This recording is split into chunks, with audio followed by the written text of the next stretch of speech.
don't know. I'm just doing dumb shit. Welcome to Super Late at 368. I'm your host, Gabe Olivero. And also, just so you know, right, before I introduce you to this phenomenal, amazing, spectacular, my sister, my co-host, only person I want to do this with. This entire production, which for some, there's always something going on with it, is entirely powered by Main Gears. We figured out how to have a control room just in a PC.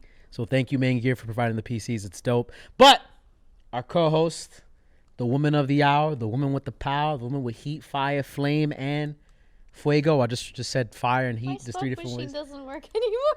Good. I turned that smoke machine off. It's Narz. No, I want my smoke machine. Nope, that shit's off. I want bro. to be the villain at least for this show. You can go without it doesn't mean anything if I don't have the smoke to back it up. I mean, look, if you didn't know, we have a smoke machine behind Narz, and I absolutely I have my machete at least. Hate it. She stole the machete from me. I had it earlier. You jacked me. It's crazy. It's not the only thing I'm gonna jack from you. Oh, what did you say? It's not the only thing I'm gonna jack from you. Oh, she's over here throwing subs. What you been up to, Narz?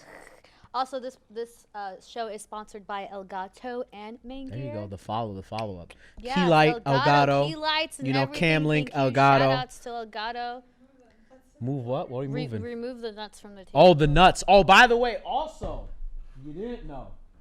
Sponsored by Gourmet Garage. No. Shop like a chef. Roasted mixed nuts. We wish. Yo, what's up, Overpriced Otaku? What's up, Super? Hello, chat. Welcome. Yes, we are live right now. So if you don't know, if you're watching this on YouTube, sometime later in the week, we do this show live. So literally, we talk to chat. We tell you about what's going on, the latest and greatest in esports and gaming and all that good stuff. How was your week, though? By the way. Today was the highlight of the week. I got some Lululemon sweatpants. Are those what and you're wearing? Girl, when I mean these sweatpants, let me tell you, right? Flexy, sexy. That's all I'm gonna say. You said they were baggy though around. I know. I need to go take them to my tailor and get them tapered in, to get that nice. I can cut them for you right now. Hacha. Yo, you're just trying to kill me. What's wrong with you, man? I need excuses. Yo, where they teach you in DR? How to cut shit. Oh. What you been up to? How's your week been so far? All right, guys. So up this week, there's a lot. I asked you how your week was. You went right into the news. Okay, fine. My week was pretty dope. I played more Phasmophobia. I'm playing Phasmophobia every single Saturday. I am cosplaying as Velma from Scooby-Doo. So literally with the gang. I think I saw it on your TikTok. Paranormal investigating. You want to check that out? You do that on your TikTok, right? Yep, I do. Yeah, that's right. I saw that. Yeah. I have a TikTok if y'all don't know. I'm trying to get my. It's Narz. Just Narz too on TikTok. _Narz. I don't have Narz on TikTok. She needs. You gotta change that. You're verified on Twitter. We gotta get that. I'm trying to get verified on Instagram. So if there's any clothing peeps out there that wants to do stuff, collabs with 368. We are both clothing gaming people. So I'm not verified though. She's cooler than me. We can get you there. We'll get you there. Oh, can I get a social media makeover? Can I get some coaching? I can coach you. Oh wow, that's great. Yeah.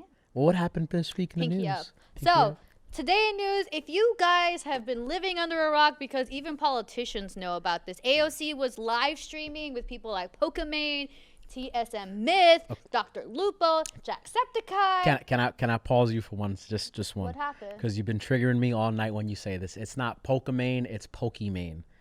Not Pokemon, it's Pokemon. Okay, fangirl. Yes, I have to stand by the queen, bro. I'm good now. I decided to say that. Did I say right? Pokemon, there you go. Or Imani, it's up to you, whatever you want to say. Pokemon was also on there. It's really funny because I think when AOC was, when they first started playing, she was praying to God that she wouldn't get imposter first, and guess what happened? The devs were orchestrating the whole thing. Probably. She got imposter first, and I think her first kill was Pokemon. Yeah, it was so funny. She was like, "Oh, I don't want to kill Pokey. She's so sweet." And then just, all right. But my favorite part of that very first game is that Detective Myth, the homie, the boy, he saw her kill. He's like, well. I'm just not gonna say anything, but I saw Pokemon go into the security control room, and AOC came out, and Pokemon's dead. And I thought it was funny that Myth saw that. Also, Disguised Toast tried to carry her in the beginning, and it was like. It all got sus and figured out, but dude, it was crazy. That was at 400, I think, 60,000? Over almost 500,000 views. At 480,000 max concurrent views. I think 8 million views total. Yeah. It's who else? It was Jahan, not Jahan. Jahan, Hassan. There was also there was like it was Toast was part of Disguised Toast, Jacksepticeye. They were all streaming it. What was that? Corks. Oh yeah, Cork. There was a lot of streamers, but like this is the new thing because this is the first time we've ever seen a politician jump on Twitch and stream with the streamers. Is this like the future of a political campaign? 100%. And you know, right now we're teasing. I'm gonna put it out there just because why not? We're hoping to get AOC on the show, and definitely this is gonna be like a topic talking about like how Twitch is gonna come into play with like politicians and like the campaign road and et cetera. Because I mean, the audience, you're like.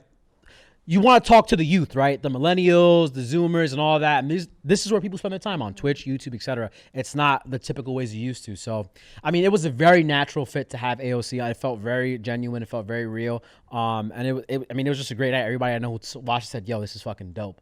I mean, it's also just gaming and live streaming being taken even more seriously now than ever. Just like having that like cosign from AOC was beautiful.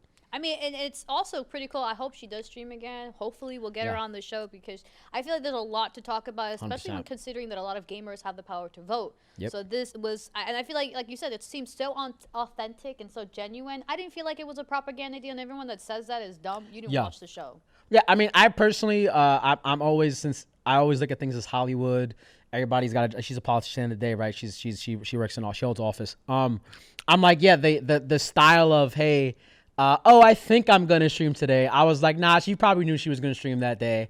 And it was just like, yeah, we're going to sell that narrative. But it still worked. I mean, everything was great. And the fact that everybody rallied around her, Pokemon Myth, it was so crazy how it cascaded very quickly to all these people like, I want to play with AOC, which shows the power that AOC has with the youth today compared to other people like on the campaign road and like in office, etc. I mean, she's self-funded, guys. So just and she's from the Bronx. And she's from the Bronx. She's actually my congresswoman. Is she yours? No, I'm Brooklyn. Okay, so yeah. She's my congresswoman, Brooklyn? No, I think she's Bronx. She's Bronx and Queens. Yeah, no, I have a different congresswoman. Yeah, I always see her photo. She's an older woman. She's older. Anyways, moving on. When it comes to serious topics, though, obviously voting is definitely a serious topic. Be sure to vote. Your vote matters. But moving on, when it comes to Twitch streamers, a lot of them are getting slapped with DMCA, legal issues. Obviously, I feel like COVID has definitely shown the fragility of certain industries, including streaming. So when it comes to like playing copyrighted music on your Twitch stream, you have to be super careful, considering that like a lot of the big companies, Columbia Records, Warner Brothers, they're coming after Twitch partners. What are your thoughts about that? I'm gonna tell you right now, right? This is a very simple message. There's a great thing you can use if you're worried about DMCA. It's called Stream Beats by Harris Heller. There you go. All your DMCA problems are now solved. Look up Stream Beats. I'm a Stream Beats fan because I love Harris Heller. But yeah, no, I mean, it's ridiculous, right? Because this also ties into something I think we can bring up right after, which is the thing with Google Stadia. It's like to say, that there's a bunch of people who have an entire backlog of music that's just been like in the background. That content's getting nuked and their work is getting nuked. And it's just like, dude, why are we doing this? If anything, we've improved. I remember, perfect example, my first experience with Twitch, streamer named Day9 TV, StarCraft caster and host. You know about Day9? Yep. So he was playing an album that was like one of my first experiences to lo-fi, and it was by Blue Sky Black Death. I didn't know who it was. He brought it up, and I was like, yo, this beat is dope. Yo, what's the thing? Oh, it's by this artist. I pulled it up, in love. I put so many people onto that artist. That right there, word of mouth, marketing, costs you nothing. Like, what are you losing out having the music on these people's things? And I'm pretty sure it's not entirely all the artists, and it's mainly like, the record label. So like, we want our money. Like, this is like a whole thing. Like, fucking Kanye's in a battle with like his label, like over masters and stuff. And it's weird because like certain artists, like Logic. I think Logic's one of the like cooler guys on the platform. He'd be like, hey, if you hit him up and ask him for like, can I use this? Like, you won't get claimed on none of that stuff. It's weird, man. I think maybe like. I think we got to hear from the actual artists who own the music what they think of it, instead of like letting the record labels dictate everything. But what do you think? I think it's stupid, like you said. If I'm rocking out to your music on my stream, that's marketing for you, and I think that's just obviously stupid because it's like not many people are on the road, not many people are using radio. A lot of people are home right now, or they're chilling to their favorite streamers or stuff like that. But if you want to undermine someone else's content creation, then fine. You don't have to be in my world. You can be completely 1000% out. Bye, Felicia. I don't need your music. That's it. Bye. Like I use Pretzel Rocks, and I love Pretzel Rocks because it syncs with your Twitch channel. So like the bot actually says, oh, this is what's playing. You can click on it right in the chat and then go buy it, go check it out on SoundCloud, go check out the artist, and Harris Heller is on there too. Yeah, and to like I said earlier, let's use this as a segue to one of the next topics that. Why don't we do it? Yep. So if you didn't know earlier today, I don't have his name off the top of my head. Maybe you do. One of the heads over at Google Stadia. I will help you out right now. You got me? What's his name? Well, keep talking. Okay, so he made a statement pretty much saying that at some point, creators, streamers, anybody who creates content that uses video games, for example, as the medium, as the pathway, should be paying for licensing to use the content, right? Which was, everybody got tight. Everybody I know got mad because it's like, what do you mean? Like the healthy ecosystem of having a serious streamer community and a serious creator community behind games make things great. Look at Among Us. Among Us, nobody knew about Among Us till what happened recently. Now you have 400,000, 500,000 people watching the thing. AOC on Wednesday. What is the value of that? Why do I need to pay licensing? Like, what I'm bringing to the table is so much more. And it's just a weird way where companies are just trying to get more money out of the creators, which is just like, so what? We're only going to allow people who have the resources to now have access to these things to make content around them. Some of the best creators had nothing and started streaming with nothing and played games that nobody cared about.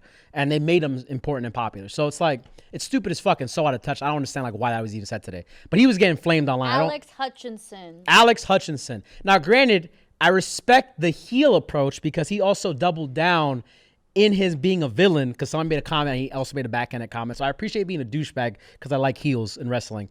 But it's just like, how does that work? You're a streamer. You create content on video games consistently. Are you going to pay for a license? Well, I mean, so for context, for those who don't know, Alex Hutchinson is the creative director at Google Stadia. I don't give a shit. Stadia. Anyways, the whole point is that he was saying, and he said that, so this is what his tweet said. He said, the real truth is the streamers should be paying the developers and publishers of the games they stream. They should be buying a license like any business and paying for the content they use. Now, there's two things that I want to argue with that. First of all, if I'm already paying for the game, that itself is my contribution to the publisher developer. So shut the fuck up. Second of all, who the fuck are you as a creative director coming into my DMs? Oh, so he didn't go into my DMs. Yeah, he didn't come into your DMs. Coming into Twitch saying that shit, like, dude, you're paying creators to fucking promote Stadia. Like Stadia, whatever the fuck. See, now I don't give a shit anymore. So it just goes to show you how much he's just literally a douchebag. Yeah. He's not, I don't think he's fit to be a creative director. Okay, I mean, that's I mean, a creative director role is a little bit different. I mean, I'm like, a little creative director role is a little different. Maybe he's not in charge of marketing. How about that? Like, he should not be in charge of marketing. But whatever. Creative director, maybe, you know, he designed the logo. You know, and it's a nice logo, but, you know, it's whatever. It's just like, it would be the dumbest thing in the world, because then it's like it creates a floodgate that could happen where, like, okay, where does it stop? Is it just video games? Is it now tech reviews to review cameras? Oh, no, you need to pay for a license to have our camera in this video. Like, it just adds another wall for crazy. Exactly. It adds another wall that doesn't need to be fucking climbed and doesn't need to be there because it's the internet. What else we got going on? Well, thankfully we can move on from that. So Poach joins Andbox. He's the new pro Valorant player for Andbox, but we also had other news about Andbox as well that you were mentioning it. Oh yeah, so NYXL, they got rid of about 3 or 4 of their players, and the main players who were left were, of course, Sabiobi, SBB, and then Jonak, who are both the faces of the NYXL brand, which is, of course, the strongest brand that Andbox manages. As if you guys don't know, New York City company, New York City org, they have, you know, New York City Subliners and New York City Excelsiors. And I thought that it was... So the conversation I want to have was, it's interesting, right? You dropped the majority of the roster, and I'm pretty sure the reason why they're not going to say that Jonak or SVB is like falling off anyway, but I'm pretty sure you kept them specifically because they have the highest fan base, most jersey sales. If you got rid of both of them with the team, you'd probably lose your entire community. Like, what do you mean? You just got rid of everybody we love. What the fuck is this? So it's like, how strategic now esports brands have to be in this landscape where it's like, well, we can't get rid of like our, it's like Faker being on T1. And I mean Telecom, SK Telecom. It's like, you're not gonna get rid of Faker. Like, you know how many people buy Faker jerseys? It's like, that's millions of dollars in Faker jerseys. You tell me no, Faker's always got a job on the team, bro. And he plays just good enough where we can qualify. So he's always on the team.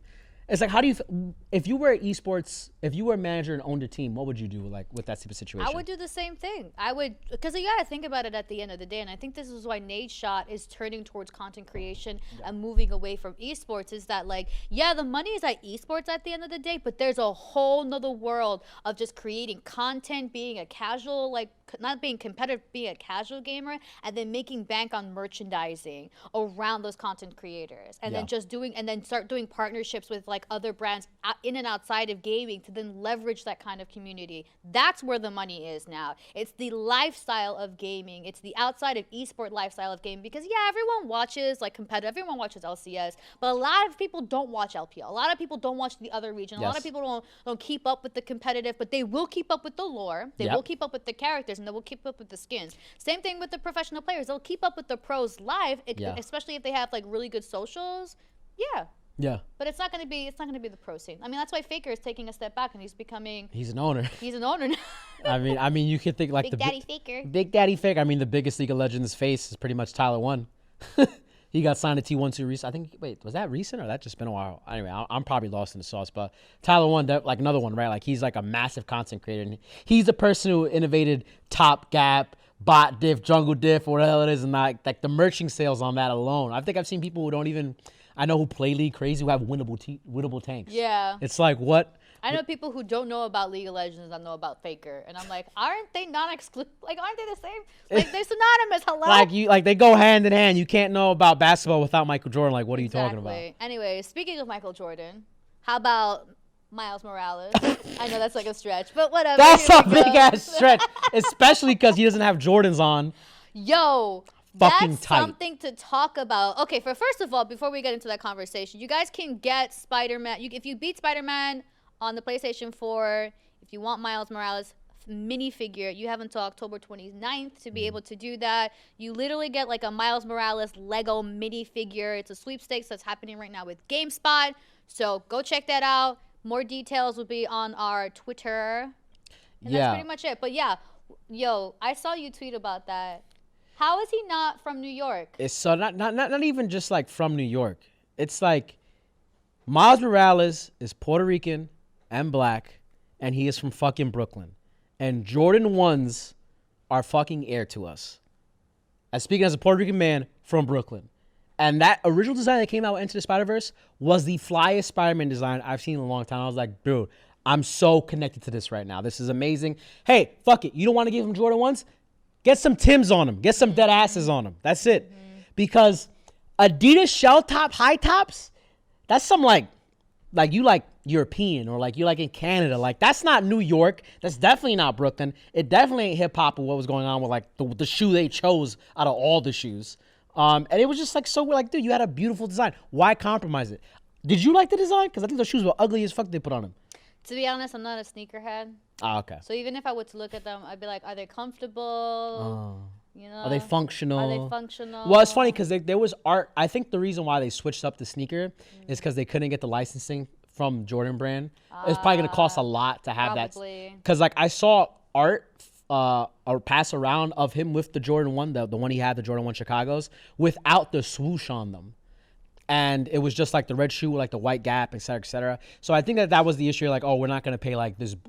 You know, Jordan brand and Nike saw, oh, shit. Into the Spider-Verse was a huge success.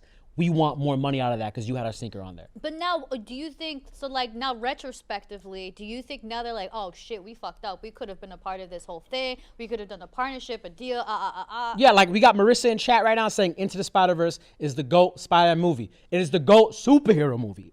That shit, literally, if you're from New York or Chicago, any inner city, whatever it is, you watch Into the Spider-Verse and you know somebody who's like that, or you're that kid. Like, you connect with that shit on another level. The soundtrack alone, amen. Needless to say, I keep a track. She was on my way, nevertheless. Co-side. I would, honestly, there needs to be more like swag that has the aesthetic of like Spider-Man, Marvel comics. Yeah. I would rock like a high-low Marvel skirt. Does that sound like, I know the girls in chat probably. Of course, they're like, oh my God, I can see it. High in the front, low in the back, like Marvel. So this is like above the waist kind of like. No, it's just like how the length is. So it kind of looks like it flows. Okay, I wear sweatpants like year round. You're losing me right now. All right, anyway. I'll make it. Design it. If you design it, we will wear it. Or how about you design it? I design it. And then you debut it. Talk to Holly. She'll make it. I can't make anything. You can collaborate with Holly. Holly can make it. She's a singer. Anyways, moving on. NBA 2K21. Oh, look, my boy Jose, who's a fashion designer, he'll make it. Let's talk. Listen, if you can make it, I will advertise the shit out of that. I'll connect you market too. That. We can start a fashion line. Let's go, girl. NBA 2K2 adds unskippable ads despite being a full price game. What are your thoughts about that? $65, $65 to $70 game. Sorry, I'm chewing some macadamia nuts. Why am I paying for ads? It's the reason why Quibi died. Why am I paying for ads? Well, we haven't even gotten to that. I just had to throw it out there in the beginning, but we'll get to that soon. But why am I paying for ads when I'm giving you mad money? I'm the news chick, okay? I know. You want my job? I can take the host job if you like. You can go ahead. You can take that. That's what I thought. So, despite that, 2K Games issued an apology how the advertisements were going to be implemented. They will not be removing them, even though they apologized for them. But they did say it wasn't going to be as prominent as before. I don't know what that means. Yeah, I don't either. But to be quite fair and honest, I am not playing a game where it has advertisements in. Yeah, like what the? I'm here to play ball, bro. I'm not here to watch ads. Seriously, I guess they're definitely making money off those ads. Oh God, the macadamia nuts are choking me. 2K's killing me. Oh shit. Drink some water. Oh God. Oh, okay. Anyways, we'll shit was trash. That's why I was coughing. Cyberpunk 2077. Oh, are you about to die? No, I was like, because that. Oh, I thought I was like, damn. No, do I gotta smack you with this machine to keep you alive? Damn. New release date after delayed, microtransactions, gameplay, and more. Thoughts? Come on. So I mean, I thought there was gonna be microtransactions. I mean, like with this Cyberpunk 2077, with the amount of customization they're baking into the game, you'd be an idiot to not have some sort of microtransactions linked to like cosmetics and stuff. Because people are gonna. This is definitely like The Witcher. People are still playing The Witcher 3. This is going to be a game, if it's done right by this company, and it's slightly smaller than Witcher 3. People are going to play this for years and years and years. So I think it's okay to have, especially because CD Projekt Red puts so much content into their games. You're not getting a $65 game. You're getting a $200 game. I am so excited. I'm so freaking. I'm literally. Like, what's the date? For the game? Yeah. You put it there? It doesn't say here. All right, so it doesn't. So why are you so excited? I personally, obviously I'm a big fan of CD Projekt Red. CD Projekt Red?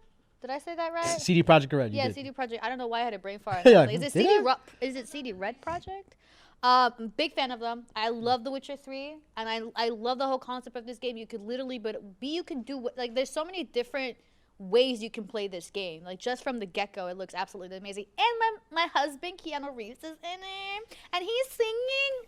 I'm gonna support my boo. I feel like I hear there's always a new husband every other. I know. It's like my husband Keanu Reeves. Oh, my husband Faker. Oh, my husband T1. It's like no, Faker's definitely not my husband. Double Lift is my husband. Oh shit, she picking the face of the TSM. Bro. I think I take Hell Faker. Yeah. That's he's the face of a lot of things. Oh. But If you don't know, I can't explain it to you. I'm sorry.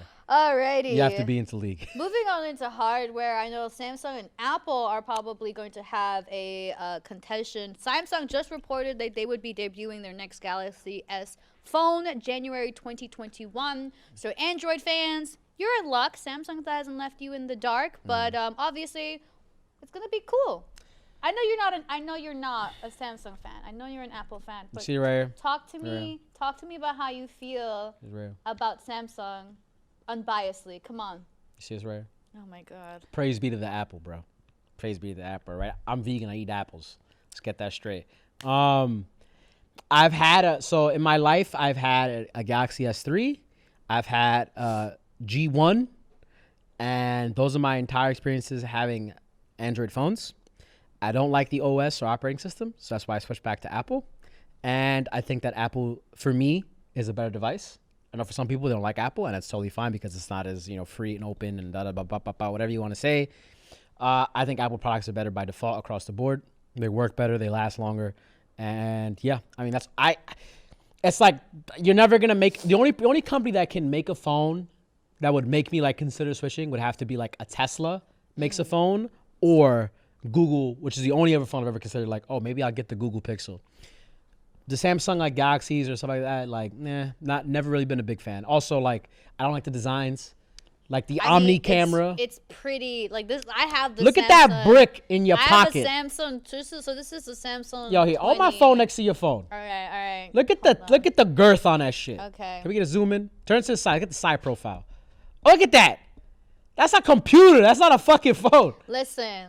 Ain't nobody gonna come after me in the dark because I will pop. Throw it at their head and give them a concussion. Hell yeah. Nah, I mean the phone is gonna be super overpriced, right? It's gonna be like probably $1,000. They're probably gonna have a cheaper version because Apple's doing like smaller versions now for their phones. I mean, I think that if you have a phone from the last year or last 2 years, you shouldn't get one of the new phones because you're just kind of throwing your money away in a time you shouldn't throw your money away. I had to fight that urge to get the new phone, the new iPhone, by getting Lululemon joggers. A little bit of consumerism had to just like. I had to buy something, you know? And I was like, let me pick the lesser of two evils. And that was it. So maybe go buy something else that's not $1,000 to like not. All right, so let me ask you this question. This ties into the next one. As an Apple user, do you think they should change their chargers to a USB-C? Yeah, absolutely. Like who else? Like why? We already have USB-C charging for the MacBook Pros. We have USB-C charging for, I believe, the iPads, the new iPads. We have USB-C charging for lightning bolt to USB-C charging for the phones. Just go USB-C because everybody in the world is using USB-C. It's better. And if you really cared about the environment, you would just like create something that I don't have to get a new wire for, right? Because you're no longer putting chargers in the box. I have to go buy a charger now if I want a charger or lost a charger. It just make life simple, right? Apple's always about we're making simple products that work great, that do one thing, and that's what we like to do. So make the charger simple. Breaking news. Okay, Are you guys ready for this? Breaking news. Bethesda was sued for $100 million because they apparently allegedly, which is going to be obviously brought into court, allegedly sabotaged Rune 2 to protect the Elder Scrolls. They sabotaged another publisher's freaking game so that their game would be more successful. I fuck with it. What? I fuck with it. I'm all about cheating the system, bro. It's like, it's like I got a game coming out, right? We're competing in the most competitive industry, which is gaming, right? And people can't get refunds, or usually they couldn't get refunds. Now, through Steam, you can get a refund if you only play 2 hours of a game. So I was like, I'm going to do anything in my power to maximize my dollars. And if that means I got to sabotage Rune 2, you best believe I'm sabotaging Rune 2 because Elder Scrolls 6 is going to be fire. Elder Scrolls Skyrim was fire. Elder Scrolls Oblivion, fire. We can keep going back. Morrowind, fire. What's Rune? Rune 1, Rune 2. Only Rune I know is RuneScape. Wow. Only Rune I know is RuneScape. But the thing is, at the end of the day, is that like if big companies like Bethesda can continually squish the small guys, then you're not gonna get a lot of cool, chill games like indie games. I'm gonna say yes and no, and the reason why I'm gonna say no is because in today's era where people have crowdfunding and so many things have been funded and supported just because people love the thing, I've seen things happen just from just that. Like, if you have a great product and it has a great story, you will find the money. There's no way to not find the money in 2020. That's what the internet's all about, opportunity. So, I mean, maybe Rune 2 was just not popping. So I'm going to read this verbatim because I do see in chat that people are asking, like, what does this hypothetically... Thank you, Holly. I see you, Holly. So publisher Ragnarok Game has amended a lawsuit against Human Head Studios, suing Bethesda for $100 million. Apparently, the suit alleges that Human Head contacted Bethesda and ZeniMax about a potential acquisition without notifying Ragnarok, and then later provided the publisher with keys to pre-release version of Rune 2. Then 2 weeks prior to Rune 2 launch, ZeniMax allegedly formed Roundhouse Studios and used the company to purchase all of Human Head's equipment and take over its lease, which Ragnarok allegedly contained trade secret sources and materials related to the game. So they literally did everything behind their back. I'll be honest with you. I was eating these nuts. All I heard was we tight because we lost. I know how you feel about this, so we're gonna move on. Listen, me and Holly are on the same side here. You weren't gonna beat Bethesda. They make better games, and wow. It's just like, holy, indeed, I know. The evil. Listen, cow. If this was Star Wars, I'm always on the Empire side. Fuck the rebellion. So like, let's go, Todd Howard.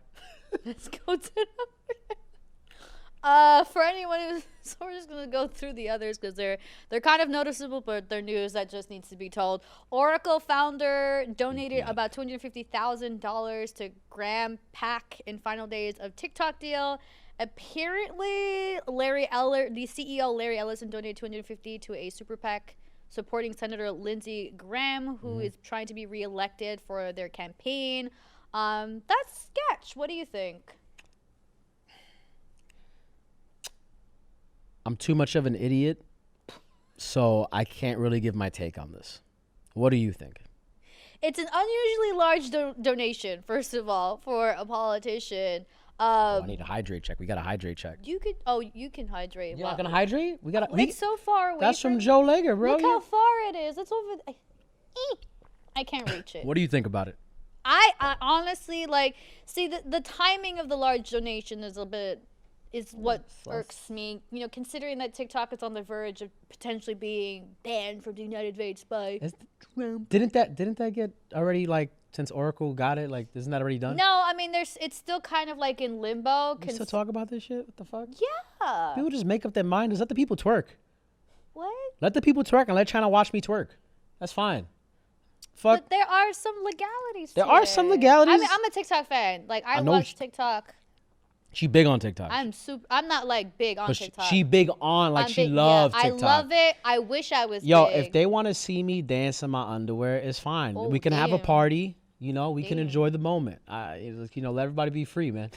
It's whatever. China makes all our phones anyway. They probably got secret devices in them that we don't even know about. If you really cared about it. What are we talking about? It's a fucking. Sorry, it's I know. Shall I move on? Do you have any more thoughts? I love TikTok. Thank you. Follow me. Closing thoughts. TikTok at _Narz. Thanks. _Narz. Moving on, Facebook VP says the platform rejected more than 2 million ads for trying to obstruct voting. I would say voting. Thank you for finally doing something, Facebook. I think it's about freaking time. I'm just going to say. And 2 million ads. Holy shit. I want to know who the ads were paid for by. I want to know where they're coming from, because that's also interesting. Where is it Proud Boys who are paying for this? Is the Trump administration paying for this? Is it who's paying for? I want to know, because that's a pretty interesting story to find out who's doing these types of things. But also like she said, Facebook shitty PR this entire year and the year before that and probably the year before that. So this is a nice little win for the Zucks there, buddy. You're doing great. Yeah. You're doing the good thing. Considering that it's possible that they deleted billions of posts and fake accounts that were trying to be able to sabotage. Apparently the company partnered with 70 different media outlets to do this, including 5 in France to verify information. Oh, so they had to get an entire... Yeah, wow. It's CIA up in this motherfucker. Oh, they're going through shit. Yeah, they really are. So... Guys, and it could be anything. If you start saying hate speech now, you can get literally flagged for that. Even if it's something I'm not gonna repeat it. So if you make fun of people, it's really bad. Okay. Too. Yeah. I had my Cressa, her page got banned on Facebook. Cressa's page got banned. Yeah, because she said something about don't. I think someone was attacking her for being very femme, and she was like, "Well, you're a straight white man. What do you know?" And I think she got. Yeah, that's when it gets annoying, because you put this okay, we're gonna cancel out anything that's hate speech, right?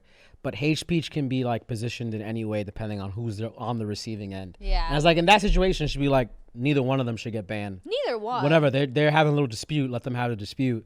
And it's that's when it gets funky, because now you have a company moderating speech, which is just is that I mean, I kind of side with Cressa. I'm always gonna side with Cressa, but it's yeah. My thing is it's okay to moderate speech. I think it's fine, especially considering if it's causing on the harm. individual level, depending on what it is. Depending on what it is, and also if it's really detrimental. Really detrimental. If you're calling for violence, crazy, exactly. Get rid of that. That doesn't need to be there. Exactly. Or inappropriate uses of words the F word or the N word. Absolutely no. If Tyler One or Narz had a really bad solo queue game and she just want to go on and find that person on fucking the Rift and talk mad shit about them on Twitter, she shouldn't be banned. She should be able to voice her frustrations. Let me go Let me go kill that mofo. I'm just kidding. Fuck you. I can't see us in ADC role. I played you this morning. I hate you. All right. The last thing I want to mention. Rip Quibi. Okay, there we go. That's all the news. So we had a funny segment. I'm not going to say what it was. We can't do it because maybe in about a month. Yeah. Maybe about a month we'll do it. But you guys will know in a month. Yeah, we legally can't do it. But no, I mean, it's gone. We've said it like several times on the show in the past that there's no way this thing survives, even though it has $1.7 billion, which is just like, I had an idea for a tweet, but it didn't fit, the tone of us as a company. It was an aggressive tweet. It was like, Quibi should have just gave the $1.7 billion to creators instead of blowing it away on shows nobody cared about. Mm-hmm. Like, nobody cared about these D-list shows. They had some great actors, but the shows were D-list. No one gave a fuck about it, right? And I felt like somebody was just doing a big favor to Jeffrey Katzenberg because, he's done so much for, like, Hollywood and blah, blah, blah. Waste of money. Waste of money. Could have been done for so much more better. You could have gave Narz the money. You probably could have figured out something better than that. Give me the money. Give us both the money. Give her 5% of the money. You don't even got to give it all the money. I would have made better content, and you guys would have had that money in your pocket. That's all I'm There you go. You would have had the rest of it. Yeah. You could have went to go blow it at Cabo or something, or Bali. I don't know. Cabo. I don't know. What is the most bougie place in 2020 to go to? I don't know. Chat, you let us know. Go Google it. But yeah, I mean, it was going to happen. They had ads even though you paid to use the service. No desktop app. It was all mobile. You couldn't even screen record or screenshot. So meme culture, dead, which is essential to things in 2020, i.e. Sonic. And dumb old people who think they have ideas about what young people want to watch nowadays. Fucking up yet again. If y'all boomers don't know by now, you don't know anything. Get a couple Zoomers on your staff. Yeah, get a couple millennials, and they'll tell you what was hot. Oh, it's hot. Oh, we'll point you in the right direction. Exactly. We'll point you in the right direction. Is that all we have for today's news? That's all we have today. It's been your girl, Narz, here with the news. The news girl. But coming up, we have a very special guest. We've known him for forever. HipHopGamer's coming on, but we're going to go to a quick break before we bring him up. Don't go anywhere. I'm watching you. All right, look. Okay, you're back. You know why you're here. We got a true gaming OG in the house, right? I've known this person since I was like 15. Narz is on him for like, I don't know how many years. Narz is like 21, but she's actually like 1,000. She's been around forever. I'm going to throw this fucking I knew she was going to look at me weird.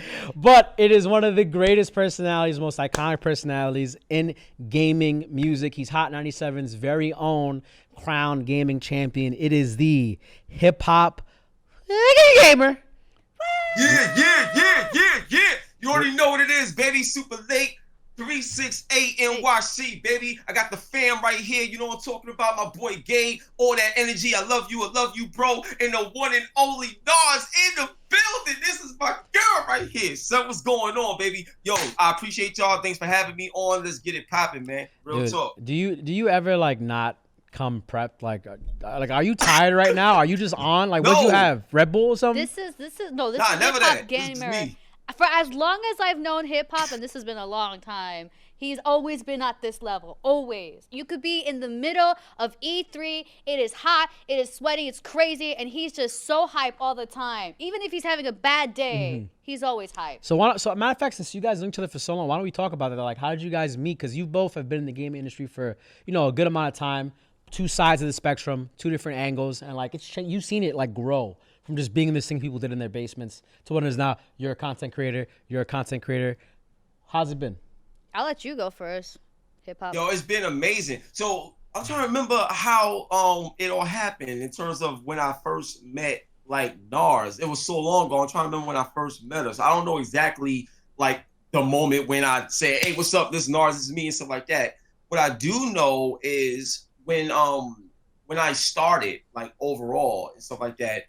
A lot of people started to get in tune to what I was doing. Because you got to remember, like, we're still the minority here. You know what I'm saying? We still, like, represent, like, 1% of the whole industry. So as we all started doing things, it could have been easily over Twitter or something like that where we discovered each other. But when we met and we got cool, it was, like, fam for life, easy. And I'm going to tell you why. So Narz, and I'm just speaking for me, but for those that don't know her personally or whatever, Narz makes it easy for you to appreciate what you do and love what you do. She's like a friend, a fan, and somebody that you can be inspired by. So when you have that combination, it's like family for life. So that's one thing I can say about Narz. That's, yo, God bless you, superstar. Always gotta spin the chain on that one. You know what I'm saying? But yeah, like that's how I feel about it. And we also worked together plenty of times as well. So that energy was always there. And to me personally, I take from everyone in terms of like energy as well. So a lot of stuff that you see from me, I give back from what I absorb from y'all. So, you know, like I said, it's a blessing both ways. So matter of fact, so being in the game for as long as you have, right? I think like what, 20 years at this point? What'd you say? A little bit less. Well, I've been playing games since I was 4 years old. Of course. My grandmom's taught me, you know what I'm saying? So I've been playing games since I was 4 years old. But in the industry, I would say since 2007, December. Oh, December wow. 2007, that's when I made my first video. Actually, December 16th, 2017. 2007 is when I made my first video. You know, and that, yeah, go ahead. No, go. Sorry. I thought I had a little bit of delay. You saying you made your first video? So, yeah, I made my first video. You know what I'm saying? And what's so crazy is like HipHopGamer, like initially it was HipHopGamers, and it was me and a friend of mine. And we did the show on Sunday, and we put it out on YouTube for the first time, and we just all excited, you know, to do this. And then literally the next week, he had a personal situation, and I'm like, I get that, but that can wait. And the reason why is because it was like his girl got mad or something like that because he didn't buy her something. Like it was something like real immature. Yeah. But he put his so-called passion aside to just, you know, please this girl that he was with. And I was like, all right, well, I'm gonna continue. So HipHopGamers became HipHopGamer. And I never stopped. So that's actually how everything kept moving. So I was telling Narz, like, I don't know if I recall a specific video, but I was telling, like, I remember, like, 2007, I think I was 14, 15. That's when I first saw, like, your content. I was like, this guy's pretty fucking crazy. Wow. From the beginning, did you already have the full gimmick with the championship belt, the chain? Like, did you know that's what you wanted to do? Like, what was the original HipHopGamer like? Because I can't remember because it's been so long ago. And there's also people here who probably weren't around at the beginning, right? Got you. So check this out, man. Like one, you know, like it's not a gimmick. Like, you know, like my energy, everything. Like I'm really a hip hop artist and I'm really a gamer. Like I do this. Like, you know what I'm saying? So the whole like chain and belt, I'm a big fan of wrestling, big fan of boxing. But in terms of personally, I always looked at myself as a champion because my grandmother always called me a champion. You understand? So I always loved having a belt, wrestling, you know, doing all this other stuff. So that was always a part of me, so to speak, and I felt like, let me show it off now. And so that's that part. The chain, I'm hip hop, you know what I'm saying? You know how he's got the big chain and stuff like that. So that was just my style. And then the third thing is, I'm not sure if y'all know, but from 2000 to 2014, I used to supervise the mailroom. So I worked with Universal Music Group, Interscope Records, Def Jam, Rockefeller Records, like all this other stuff. So I would see, you know, like Jay-Z, DMX, and Ja Rule, and, you know, 50 Cent and all these people like on a regular basis because I'm at the office, like, you know, all day. So when I seen Jay-Z like this particular time, and it's just amazing how when a lot of these people walk in, like everything just stops. Like everybody just pay attention. There's no breath in the room. It's just there's no breath in the room, bro. So when I was, you know, delivering mail and everything, and keep in mind, my energy's still the same. Like I'm up here delivering mail, having conversations, bugging out with executives. Same thing here. Like the energy was always there because that's just me. I'm a genuine, happy, blessed person. So what happened is I always wanted that though. I always wanted to be able to walk into a room and whatever's going on, when I walk in, the energy is going to change. The energy is going to shift because I want to bring something positive to the table. You know what I'm saying? So I always wanted that. So if nobody knows you, how does that happen? So when I got the belt, and then eventually years later, you know, with the chain, wherever I go, my energy, the appearance, the look, the shock factor, the wow factor, it was always there since day one. It always made me stand out. And the cool thing about it is people got to know me because of it. And then when they got to know me, they loved me more so than the exterior because now they understand the truth. And that right there is like the blessing right there. I want to piggyback off of this, and I'm so happy we finally have you on the show so I can ask these questions. But I remember a time hip hop where you were getting a lot of heat And I remember this was like kind of like it was like maybe 5 or 6 years ago. You're getting a lot of heat from people. People were like really, like they were trying to make you validate yourself as a gamer. They were trying to, he's not a real gamer. Like he's just into hip hop and stuff like that. And I remember it was a lot. It was a lot of smack talk and stuff. Like talk to us about what happened and how you overcame that. Because I think that was kind of like when you really popped off and people started taking you, not to say that they weren't taking you serious, but it's when you made yourself a professional, being like, you better shut the F up because I know what I'm talking about. Yeah, so that's a great question. So I'm gonna share a couple of things with y'all that I'm not sure if everybody know yet. But so here's one thing, right? It was E3 and Xbox just finished doing their like conference and everything, right? And Peter Molyneux, if y'all remember Peter Molyneux and stuff like that, you know, with Fable and everything. That was the year where they made a big deal about the dog in Fable and stuff like that. But anyway, we was on a line. Right. And I'm telling you this story to give you an example of the fight that I had to go through based on what Narz asked. So it'll get deeper. So I'm on the line. Now, keep in mind, there's other people still behind me on this line. The line is to be able to get a couple of questions in with Peter Molyneux, speak with him. Right. So there was this lady that was in charge of the line. So the closer, you know, I got to the line, she gonna come to me only. She came to me only and pulled me to the side and told me that it's you know, we're about to you know, shut this down, so you may want to step to the side. So in my mind, I'm like, why would you come to me only and tell me that when there's other people behind me? Why not just make you know, like screaming out, like, you know, why not just tell everybody, hey, this person's gonna be the last person interview, so everybody else could go about their business and probably come back and try tomorrow. She didn't do that. So when that happened, I was like, that was strange, but I didn't, you know, leave, but I just felt it was strange. Now, when she pulled me to the side, you know, like kind of slightly out of the line, it made me stand out even more. I got this big belt on me. You know what I'm saying? So then I locked eyes with Peter Molyneux and he waved to me and I waved back and I was like so excited. And then Peter Molyneux shot out to Peter Molyneux. He went like this to me and told me to come here because I was literally about to be up next. So I came there. So now she can't, there's nothing that the other lady could do now. She's out. Like, you know what I'm saying? Executive order right there. Yeah, exactly. So now he brought me there. We had a great conversation. You know, my interviews is fire. My interviews is classic. So we did a crazy interview. It was dope. I put the belt on him and everything. It was crazy.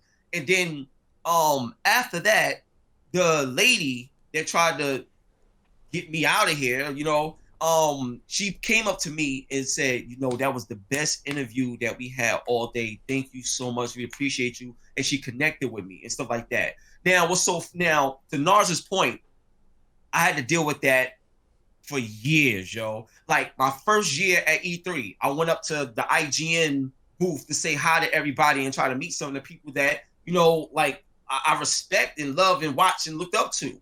And I don't remember this person because I never seen this particular person again, but they used to work for IGN and everything like that. But they was like, what are you doing here? Yeah. Like, it was very condescending. And I was like... It was like, you don't look like a journalist, you know?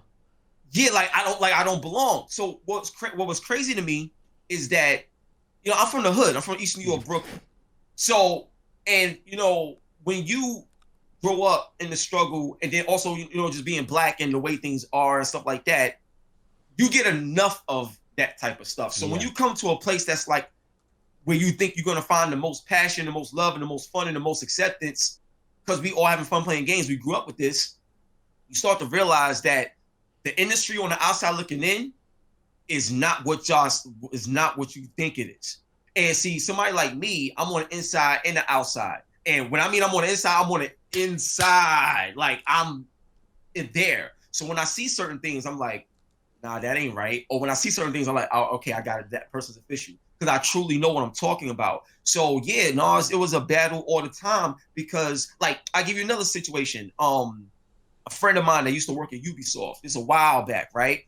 I was invited to this party that Ubisoft was having. So I went there and a friend of mine pulled me to the side and was like, yo, bro, just to be real with you, like, the reason why, like, a lot of companies and certain people was, you know, didn't really want to mess with you, like, they looked at you as dangerous, man. Like, And then I was like, I ain't do nothing to nobody. What are you talking about? And he was like, bro, look around you. Look at everybody else. And then you look up in the mirror. Look at what's going on. And keep in mind, this is 2011. 2012. Like, it's a whole different thing. And they was like, yo, they not to somebody like you. They not this, they not that. So it was crazy. But on the flip side, not everything is all, bad. It's a process. But on the flip side, I want to give a big shout out to my man Scott Fry. So Scott Fry, he's someone that used to work at Ubisoft, but now I believe he works at 1PR. And I'm at a Sega event, right? And as soon as I walk in the Sega event, I'm doing an interview, and then one of the dudes that I interview, I put him on my back like this because I was so excited for the game. And then I got him on my back, and he's holding a microphone. I'm interviewing him while he's on my back. Yo, we had a great time. They loved it. Sega started clapping afterwards. It was amazing. And then Scott Fry came up to me, was like, yo, you're exactly what we need in this industry.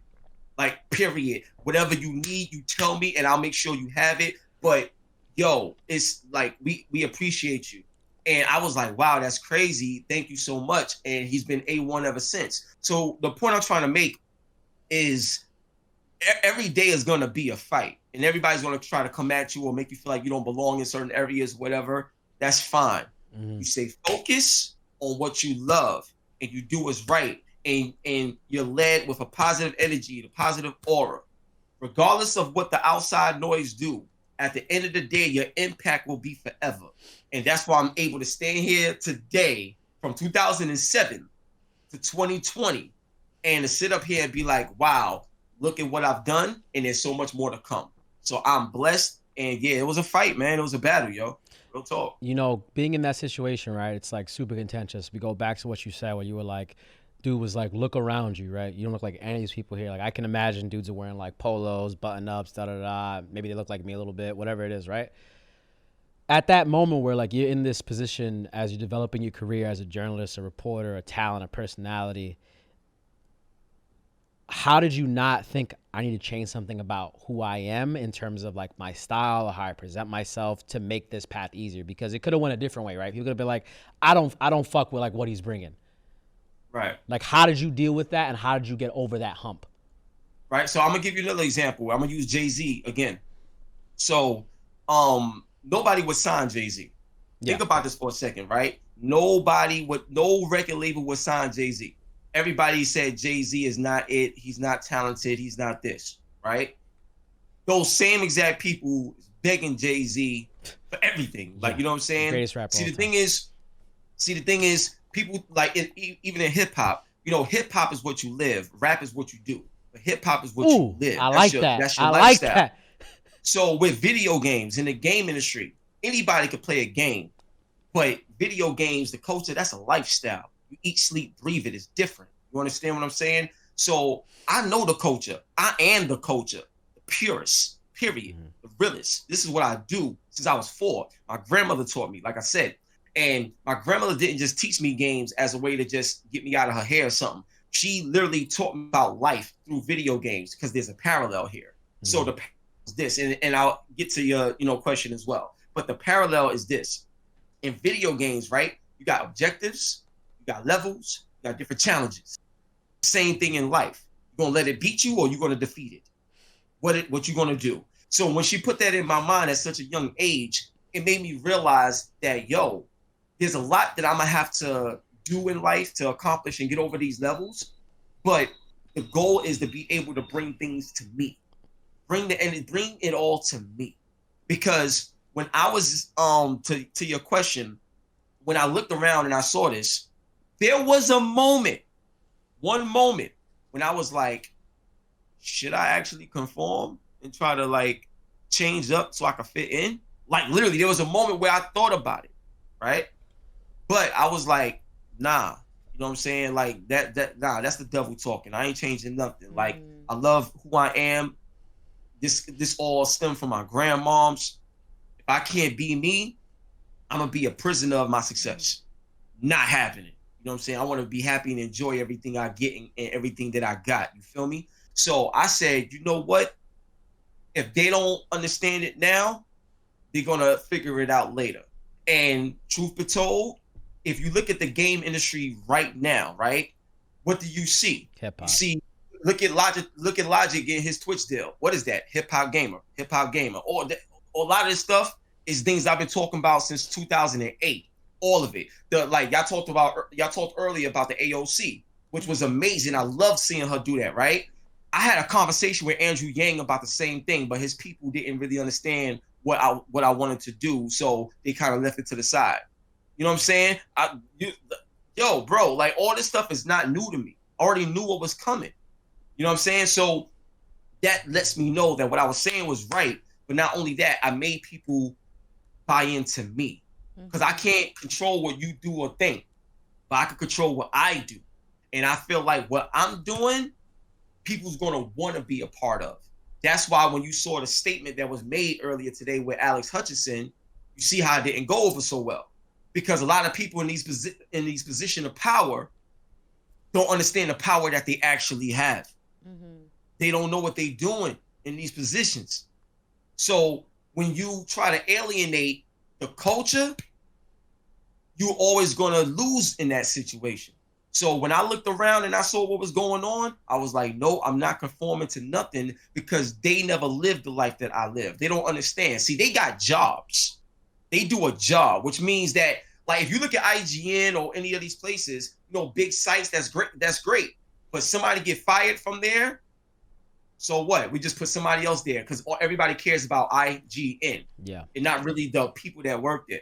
HipHopGamer has always been HipHopGamer. I never worked for a company ever in the game industry. I always did partnerships, whatever, but I've always been independent. Damon Dash status. You understand? So everything, you know, rides on me. And I like it that way because it puts me in a position to control and keep what's pure about what we love and what we grew up on. Now, I definitely want to piggyback off of that because now you are Hot 97's gamer hip hop correspondent. You beautifully were able to meld two different worlds because that's literally your life. So for like any creators that are out there, specifically Black content creators, they're going to come and be faced with the same sort of I guess stereotypes that you did. What would be some things you want to tell any Black creator or content creator that's out there about the trials and tribulations you went through and how to prepare for it so that they can get successful? Oh, that's a great question. Great questions, y'all. So in terms of, you can never really get prepared for what somebody else is going to do because you don't know what they're going to do and how it's going to approach you. What I can tell you to be prepared for is knowing who you are and knowing what your deal breakers are, knowing what you're willing to do and what you're willing to not do, knowing when to say no and knowing that it's okay to say no. So I think it's just like how my man Gary V always says, shout out to Gary V and the whole VaynerMedia team. If you're not self-aware with who you are, you're going to get lost in who somebody think you should be. Period. So you got to know who you are before you even start. It's easy to get controlled when you see things that represent success. You know what I'm saying? So you want the bag so much that you'll lose everything. So I'll tell you the best thing I could tell any Black creator or creator, period. Character is your currency. I'll say it again. Character is your currency. If you don't see yourself as the bag, and you don't see yourself as the actual value, nobody else is going to look at you as something worth investing in. Period. So until you understand your value and you got something to show for what that value actually is, then we can make moves. Until then, just like Jay-Z said, when you first come in the game, they try to play you. Then you sell a couple of records. Look how they wave to you. You understand what I'm saying? So from Marcy to Madison Square to the only thing that matters just a couple of years. Yes. You understand what I'm saying? So you got to understand hip hop and gaming is a parallel. That's my life. I understand all of this. So what I encourage y'all, like, make sure this is embedded in your soul. Character is your currency. Never forget that. You know that and you learn that and study that, you'll be able to go into any room, any office, and make things not just work for yourself, but you'll be able to make things work for everyone involved. Because at the end of the day, the value isn't just about you. The value is also what you can give to others and leave as an impact. You want to make sure that you're like a safe point for everybody that you come into contact with. So if I'm not around, my presence is still felt because of what I was able to leave with people. That right there is the most important thing I can tell you. So piggying back. Wow. Piggying back. That's a great way to combo it. What I was going to ask, following up what Narz just said here, right, is talking about character. You know, the big thing here is like you went from being this person who played video games and working with Hot 97, one of the most recognizable hip hop brands in the world, period. It is a fact, especially if you're in New York. Being in the game this long and creating that type of content with Hot 97, doing all these tours of doing all the interviews, E3s, Gamescom, Tokyo Game Show, whatever it may be. How do you still get up every day to go to work and do the same thing? Or maybe it's a different thing. Or what would you like to do? Well, you know, it's so funny, like, you know, great questions. Yo, I love y'all. Yo, y'all fire. I'm just telling you, y'all fire, son. So, but that's the thing. Like you just said, how do you get up in the morning to go work? It's not work for me. I know that's a cliche right now because people say it a lot, but but it takes work. You know what I mean? Don't get me wrong. It takes a lot of work. But think about it like this, right? What I do is like breathing. It's another form of breathing. My life. So I was going to do it anyway. You know what I mean? Because I've been doing it. What I think is most people that have a passion for something, they get jaded. So I think the question is more so how to avoid getting jaded and being stripped from what you love so much because of the negatives of the world or the negatives that come with the things that you're trying to do positively. And I think that right there is more of the question. And the answer to me, I think that relies on that is figure out a way to change the game. See, you have a lot of people that's involved right now that really don't care about the game, but they benefit off of it. Yeah, that's like what Damon Dash talk about culture vultures. You know what I'm saying? You got a lot of people in the game that's benefiting off of everything, but don't really want to give anything back because they don't really care about the industry. They just care that they could get money out of it. Hutchinson. Yeah, yo, that's a flex bomb right there. You know what I'm saying? So that's the problem. So I feel like the more you do to change the game, the more you can control how the game grows. Mm-hmm. And the more you do that collectively, now we have authority where anybody can't just come in and do anything. You could come in and show a whole boatload of money, whatever. You have to strip somebody of their power when they have no passion for what you're a part of. Mm-hmm. Oh, I like that. You have to strip somebody of their power when they don't have passion of what you're a part of. When you do that, you'll be able to not only change the game, but getting up for work and everything like that, like you said, be that much more enjoyable because there's people that would make $200,000 a year but be miserable. Yeah. They get in a bag, but they dying faster because they miserable and they can't take it. They want to kill themselves every day. But then you got somebody that be like, you know what? Give me $100,000 if I can work with y'all every day. Yeah. If I can work with Narz and Gabe every day and just do our thing, and if it means that I'm making $100,000 instead of $200,000, but I get that peace of mind and to get the growth and the happiness and stuff like that. Come on, man. Time is something you don't get back. So anything that I dedicate my time to, I want to enjoy it to the fullest. Mm-hmm. So that's what you got to act. You got to ask yourself, what's more valuable?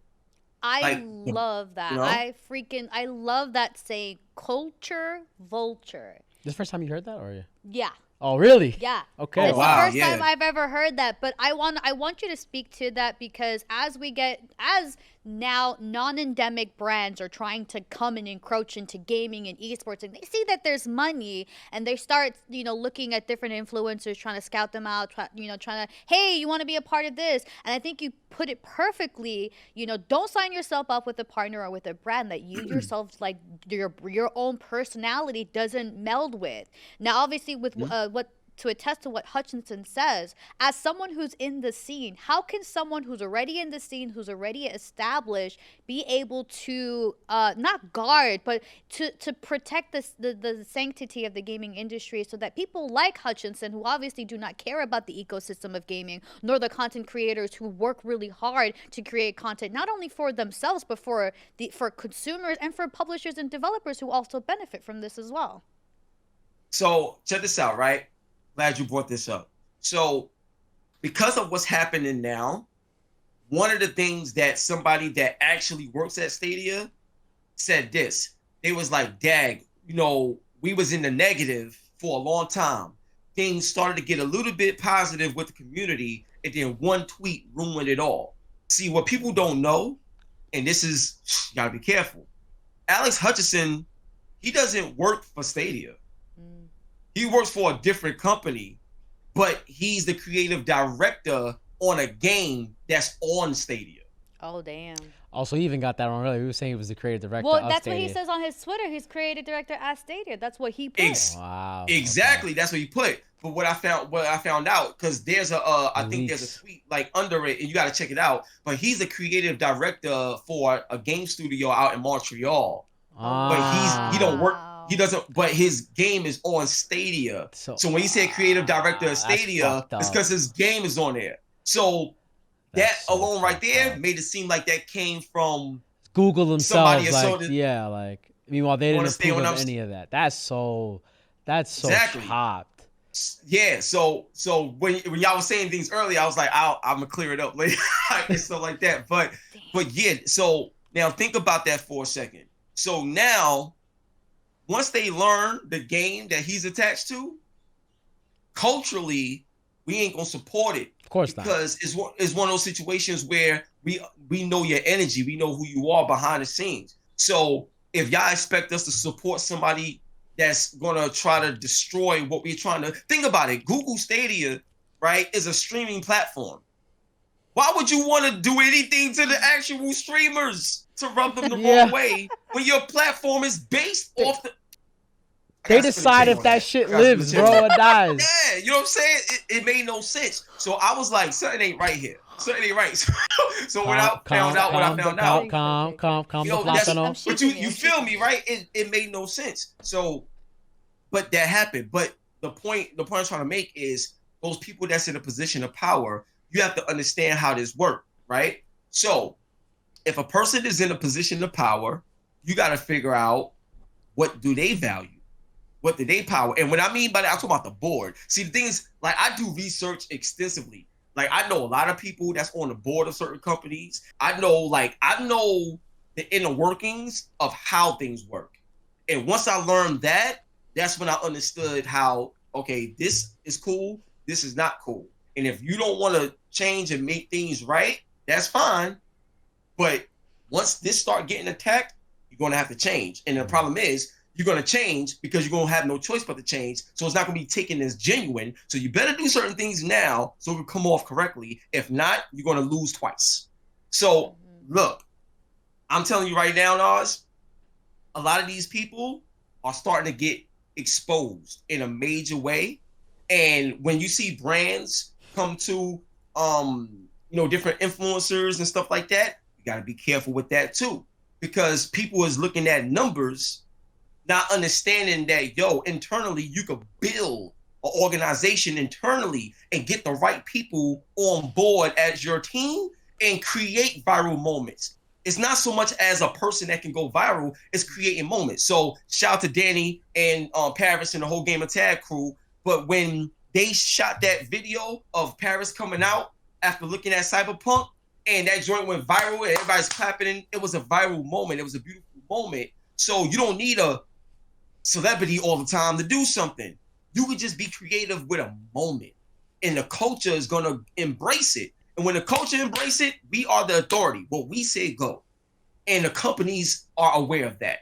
So once that's in line, that's when things can get back to being better.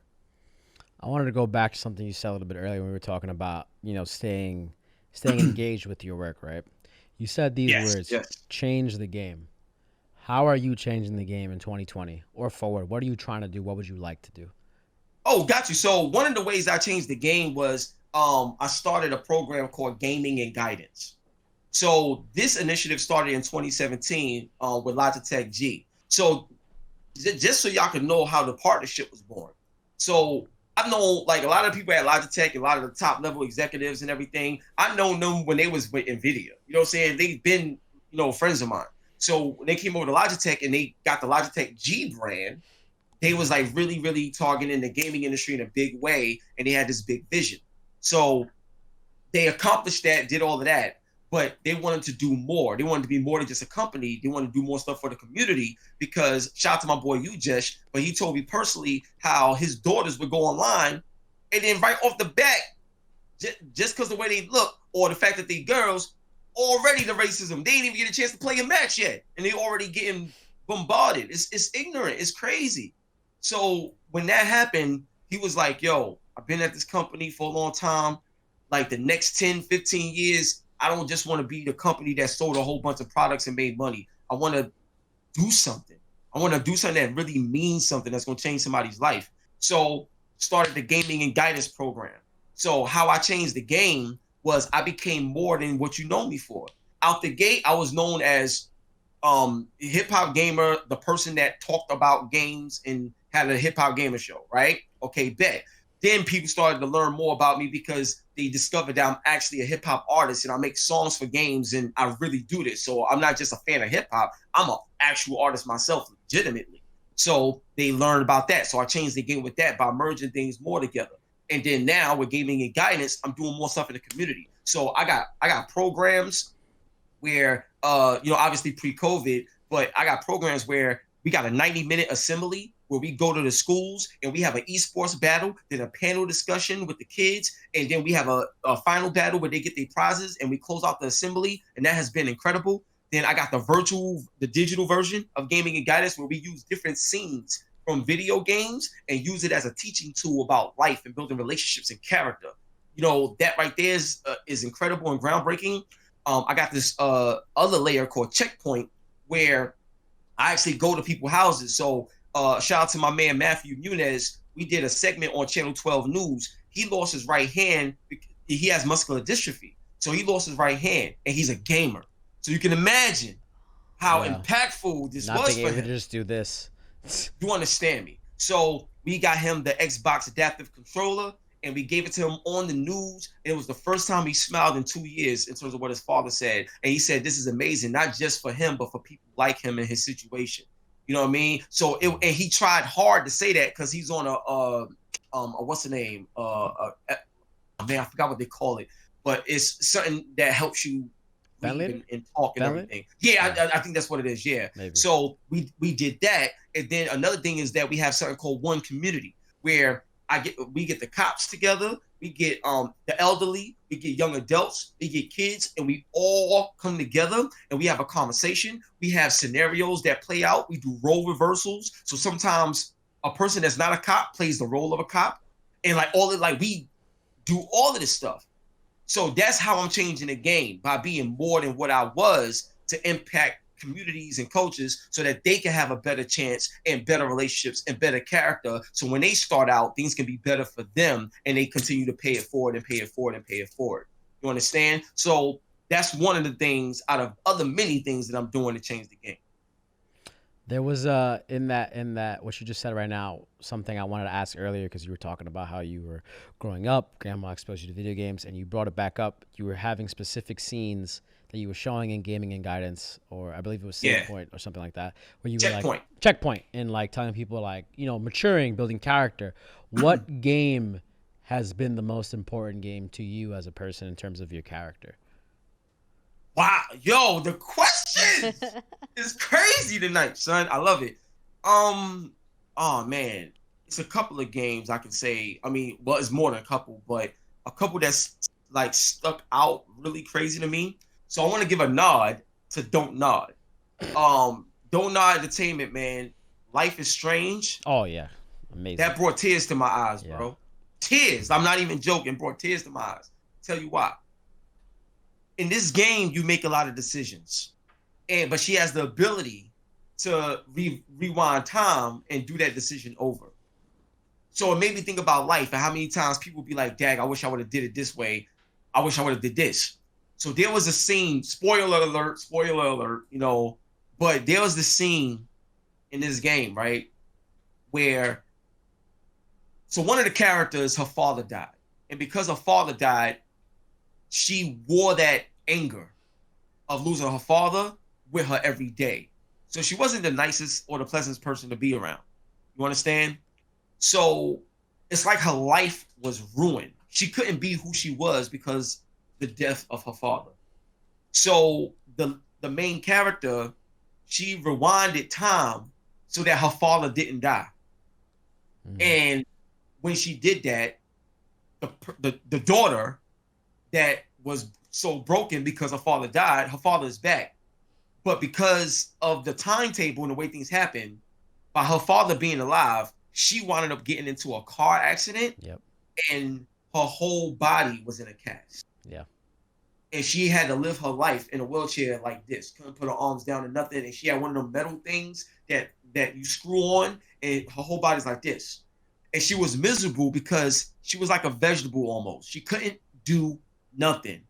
She couldn't live life. She was not and oh man, it breaks you. Because the way they tell the story and the way they bring things together, it makes you think about your own life and decisions that you made, and you feel like they was probably the wrong decisions and you did it over. But that's how you know God is God. There's a reason why we're not in control the way he is. So, man, it was just a powerful moment, and it was a realization moment. Because when I was younger, I used to say I wish I was dead. When I was younger, like I would say like maybe 19 years old, I used to always say I wish I was dead because my living conditions was really bad. And I used to always say I wish I was dead. And now that I'm doing what I'm doing, and I've been able to make my grandma proud, and I managed to overcome those situations, I be thinking, what if that would have came true? It's moments like that. So people don't think about that because a lot of people take things for granted. So that's one game. And then another game was The Division, because The Division is very parallel to the life we living in right now with COVID. And because with The Division, they had the virus was attached to money. And that's a crazy metaphor because money is like a virus. I've seen money destroy so many people, but it's not money. It's the love of money that destroys so many things. So we utilize these scenes to have dialogue, and a lot of kids, for them to see it, makes it hit home harder. Yeah. Because they're hearing it from somebody that they don't know like that, and they seeing it in a way that they never even thought it would be revealed to them. And it makes them think, and it makes them change a lot of the times. And that's another thing that's another way of changing the game, by actually using games to help change people for the better. That's amazing. I love the fact that you're in all these projects and you're doing a lot to change the community, considering that there's still a lot to do. I feel like when it comes to the minorities, when it comes to Black, Asian, and when it comes to diversification in gaming, there isn't a lot for it. So you're a father, you have a little boy. So talk to us about what does it mean to be a gamer dad, and to be able to kind of like showcase the next generation, like show them the old school games, and be like, in my day, we had a Sega Genesis, it was 2D side scroller, none of this 3D shit, whatever. But talk to us about what it's like to be a gamer dad, and how you want to pave the way for the next generation, considering that your son is also getting into gaming as well. Maybe you want to be an esports pro player. Yeah, so you know what's so funny? Like, my son is hilarious, man. So first off, I asked him this question the other day. So his favorite, he loves Fortnite, he loves Roblox, but he loves the old Sonic the Hedgehog. He loves Sonic way better than Mario. You know what I'm saying? But he loves Smash Brothers too. He's nice in Smash Brothers. He's really good at Smash Brothers. So like, he loves games, period. He don't matter what it is. It could be old or new. He just loves to play. He enjoys play. But what's interesting is he enjoys the tablet more than the console. I asked him, like when you play Fortnite, would you rather the PlayStation 4 playing on the controller and TV or the tablet? He's like, no, the tablet. The tablet, you can tap it like this, and I got more control over the whole screen. Like, this and that. It's so crazy. I'm not sure if it's because he's, about to be 7 years old and it's easier for him to do. I don't know. His hands are small. I don't know. But he enjoys the tablet more than the actual console. I was like, wow. So with him, one of the things that like I realized about, being a gamer dad is what my grandmother taught me in terms of like teaching and discovering what they're into. So with my son, right? He loves building things. He's big on being creative. Like he built characters in Minecraft, and him and my nephew would build houses in Minecraft. Like he's really into that, and he has a creative mind. And he's also big on horror. He loves horror. So, it's crazy, like just watching gaming, like how gaming is allowing me to discover what he loves. Mm-hmm. And that right there is such an incredible tool. So then I asked them about, would you ever be interested in creating your own game and doing things like that? And not only is he interested in creating his own game, but he's interested in asking questions to developers right now on what they should do in games that he's playing on Roblox right now. Like he's that in tune. So to me, if you think about it, you may not even be that in tune with your schoolwork, right? But the knowledge and the communication skills and just being aware of certain things through gaming and the way he's learning is crazy. Because you got to think about it, Narz. We ain't had that growing up. You know what I'm saying? Our gaming and our stuff was not like this. So I'm learning new things based on how they learn utilizing gaming. So being a gamer dad is fun, playing games, having fun and everything. But the discoverability of what he's into and the way he's into it through gaming has been the shocker to me. What would you tell people? Let's say like there's a parent out there who has a son or a daughter that's into gaming, but they themselves are not into gaming. What advice would you give them to try to use gaming as a means to discover what their likes, their dislikes? Investment. You got to invest in your kids, and if your kids is interested in something and it's something positive, you need to invest in that, because you got to understand a lot of kids, especially depending on the relationship that you build with your kid, they look to you for approval. So if you're like, I give you an example, right? One of the reasons why Michael Jordan became so great, because he had this hunger to have this approval from his dad. So anytime he didn't get approval from his dad, he's gonna go out and be the best he can be to make sure his dad gives him that pat on the back. Yep. He didn't want nobody to be better than him as long as his dad saw him as the greatest. And that trait within Michael Jordan became self-observant to the point where he didn't need nobody else's approval. He needed his own approval. And he knows himself if he's giving it his all or not. So the relationship that he built with his dad led to him being self-aware, which pushed him to being great on his own. See, think about it. If you're only great because this person is around or this situation is there, then you're only as good as they allow you to be. But if you never become great on your own merit and what you allow yourself to be, you're going to fold and you're going to lose and you're going to break down. And I'll give you a prime example of that in terms of what I'm talking about right now. If you look at Floyd Mayweather, no matter what fighter you put in front of him, no matter what style, no matter how young, how old, how seasoned, how hard they hit, if they're quicker, no matter what it was, Floyd Mayweather always trained like he was poor, and he never took any opponent for granted. So his respect to his craft and his respect to not cheating himself out of what he know he can bring out of himself in terms of pushing it to the limit is what allowed him to go undefeated, break every record, break every barrier, and be the best. And so I'm seeing that now with a lot of parents. We recently did a virtual summer camp, right? Shout out to the team over at Craft Keepers and the overall gaming and guidance. We did a virtual summer camp. And these parents didn't really know what to do with their kids in the summertime because of what was going on. So this virtual summer camp was like a savior for them. And then at the end of it, parents was crying. And they were so thankful that we was able to provide a program. Like I got T-Pain on this joint, and I had kids that love games, but also love doing voiceover work and love doing music for games, singing gospel songs to T-Pain during this virtual summer camp. I had David Jaffe and some of the people that work with Hideo Kojima on this joint so they could talk directly to the kids. All of that. Major experiences. And the parents started crying at the end, and they got certificates and everything at the end. We had a ceremony. It was crazy. So at the end of the day, invest in your kids in terms of what they're into as well, because things is different from the way you grew up as a parent.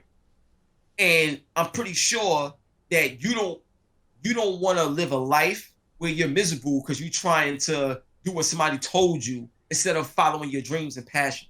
You have to invest in those dreams and see where it goes.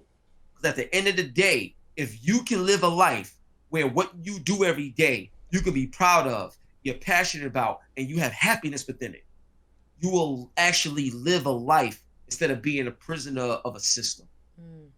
So we all know, like, recently as it gets later, New York starts looking like old Brooklyn again. Yeah. So there's two things we have left on this agenda today. Since you've been working on projects, you got a new song that just dropped. All right? Yeah, you dropped your new beat, your new track. I think you have a sample of it here too, right? Yeah, so I guess y'all have to play it because I put it in the the Discord joint. So Watch Dogs. So let me tell you, I'm such a fan of Watch Dogs. I did a song for the first Watch Dogs. I'm a character in the second Watch Dogs 2, and I did a song for that. Shout out to my boy DNA, the battle rapper, URL Smack. You already know what it is. Me and him did the song together. And now we got Watch Dogs Legion. There's some things that I'm trying to do with it, with Ubisoft. They heard it, they loved it. So there's some things I'm trying to work, with it. But I wanted to let people check it out for the first time. So, Watch Dogs Legion. So I guess if y'all could cue it up, play a little bit of it. Let's do it. Yeah, right now Zune is she's wiring it up. All right, dope. Do you hear it? Oh no, she's got it playing outside of the speakers. Just so everybody know, people have been trying to, there's been like internet gnomes trying to mess with our show today. Yeah, it's been kind of crazy, but we got it though. So like that. And once again, thanks for having me, man. No, of course. I mean, this has really been an amazing episode. Like, learning more about you, what you're doing, your projects, your mission, your values in life has been like super fucking dope to see. Like, I've been really fucking engaged with this the whole time. I've been like, yo, what this guy's dropping fucking gems. This is not Gabe normally. Wow. Normally he's a lot louder, to be quite honest. So that I can attest. Definitely to that screaming into the mic a lot more. Wow, thanks, man. Like, well, I can't see the chat or anything, but I hope anybody that's there got some sort of value out of our conversation. But like I said, man, it goes back to y'all. Y'all questions today was incredible. I mean, incredible. And y'all just sync well together. I love it. I love being on it. This is why I think we should do the fusion. Pow! We're not doing the fusion thing. I'm sorry. That's what I cannot do that dance with you because it is reserved for me and somebody else. It's unfortunate. I would be betraying. But you did do it once with me on Cheddar Esports. So I did do it there, but then we're I broke my shit. I broke my values. I have a question. While we getting the song, queued up, I want to throw a question out there. Then y'all can stop me when the song is ready. Go ahead, yeah. But with Cheddar Esports, here's something that I thought about because it's the same thing I felt about E3. I'm like, yo, just because and I'm obviously sorry that this happened, but with COVID and everything like that, just because that happened, it doesn't mean you stop. Right. You understand what I'm saying? You figure it out. You find another way. Mm-hmm. And to me, I really like that show. I really, really, really loved what was happening over there. So when that stopped, did it stop specifically because of COVID, or was there other things going on where it was going to stop anyway? If you can share that details. If you can't, it's cool. I could just give a little lick because I know a couple of the producers and stuff, but there was some other things that were going to happen, but, COVID kind of just like expedited the process. That's about it. I mean, that's all I really can be said about it. All right, that's cool. Yeah. Because to me, I feel like it was the number one performing show on Cheddar, by the way. Yeah. It was Cheddar Esports was the number one thing on the Cheddar brand. Yo, see, here's what I'm saying. Oh. Here's the way I'm looking at it. Oh, here we go. Ready? Song. All right, let's go. Okay. Violin action. Watch Dogs. Watch Dogs. HipHopGamer. Watch Dogs. time. Watchdog, see we rollin' the pack. We don't only pop off, we bust back. Where they at? It's the watchdogs, us against the world for a reason. You committed treason, and why create the legion? Watchdogs, see we rollin' the pack. We don't only pop off, we bust back. Where they at? It's the watchdogs, us against the world for a reason. You committed treason, and why create the legion? Game 1, Shot-Town is where it all started. Stirring up high over the jack, made me a target. Hackable profits. See, I thought I'll get away with it, but now it's personal. You put family on your grave list. Patience, I'm over that. War ready, my format. Blueprint and pistol whip your clip, you can't respond to that. Took a lot away from me, but now I'm gonna get it back. Welcome to the Legion, my team is where your fear is at. Back down, never ever. Preparing for stormy weathers. Fully loaded, fully show it. The bullies bully got better, so whoever is planning to do all the damage, remember I'm the man that'll answer your question. The cancer, the killer is camping. And I gotta maneuver, you gotta shoot us, so I'll shoot you. Permadeath is your future, the loser can never return. It's the end of an era. Welcome to the new story, it's dead set forever. Whoever you wanna be, whoever you wanna choose, however the story go, the decision is up to you. Feeling unbelievable like the spirit of pity. I'm from Brooklyn, but the battle's in London, so come and get me. Watchdog, see we rollin' the pack. We don't only pop off, we bust back. Where they at? It's the watchdogs, us against the world for a reason. You committed treason, and why create the legion? Watchdogs, see we rollin' the pack. We don't only pop off, we bust back. Where they at? It's the watchdogs, us against the world for a reason. You committed treason, and why create the legion? Big face, fast cars, gangsters and grandmas. The city's under fire, landmines to change the landmarks.